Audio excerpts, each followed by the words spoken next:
Hi, I'm Varnaz and welcome to Low Carb Keto Recipes and Having Fun. Today I have the recipe for you of some keto low carb bagels. The perfect bagel you'll ever require. And why make a loaf of bread when you can have these bagels and make them into your sandwich? So let me show you what they look like. And I've sliced one open, so let me show you one little up close and personal. So look at that. The perfect breading, smells amazing. Let me take a little bite from this one, except it's missing its cream cheese and salmon, but yet.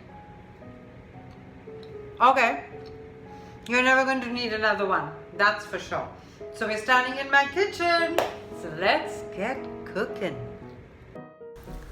So let's get straight into the recipe.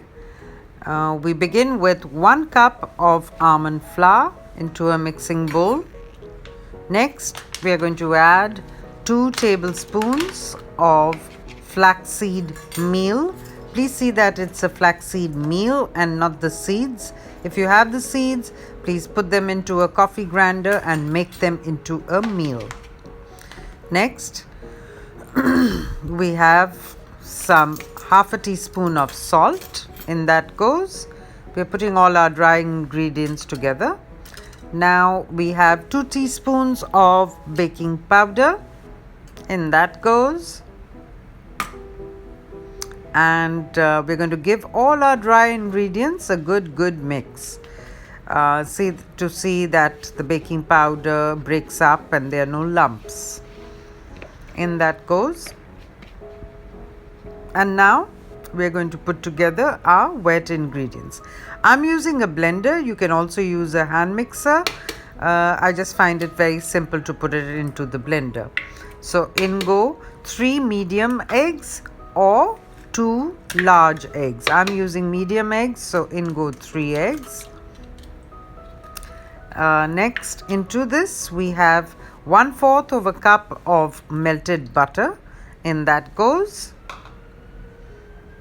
And lastly, we have 1/4 of a cup of unsweetened almond milk. You can use any other milk of your choice too. Okay, now we're going to give this all a good blend in the blender. Like I said, you can even use a hand mixer, but it should become nice and frothy. That's very important. So after giving this a good blend, we are going to combine our 2 things, the dry ingredients and the wet ingredients.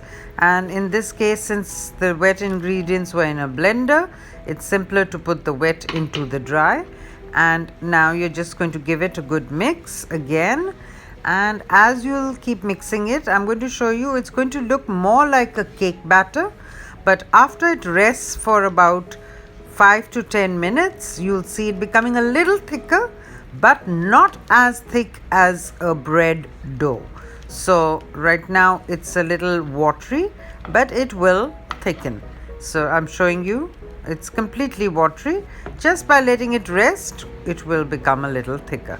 After resting, here's what I'm showing you. See, it's become about this thick and yet not that solid kind of a dough. Now I've taken a cookie sheet, and because my bagel pan is made of silicone and it's very difficult to carry this into the oven once you pour the mixture in, so I've placed it on a cookie sheet, a baking tray, and I'm going to fill all these. And this mixture brings out 6 lovely bagels. So now they are ready for the oven at 350 degrees for about 14 to 16 minutes. Oh yeah, and one last bit. Of course, we are making bagels, so any kind of seasoning on top. I have this all-purpose seasoning. You can use everything bagel. You can also make your own seasoning and add a little bit of garlic and black pepper and sesame seeds. So yeah, now that it's all set, ready for the oven, 350 degrees Fahrenheit, 14 to 16 minutes. And here they are out of the oven. Now these are piping hot. I'm dying to pull them out, but you have to let them cool. My mistake is just see, it's pretty simple to pull them out, and yet I get a little troubled. And see how beautifully they've come. My God, am I excited or am I excited? So see bits of it because I'm pulling it out when it is pretty hot. So don't do this, please. Nicely cool it and then pull it out of the mold. Okay, that's what they look like. Thank you for watching, and do subscribe to my channel, and all my written recipes are on my Instagram page with the name @recipes low carb keto. Join me there too, and on Facebook too. Bye then.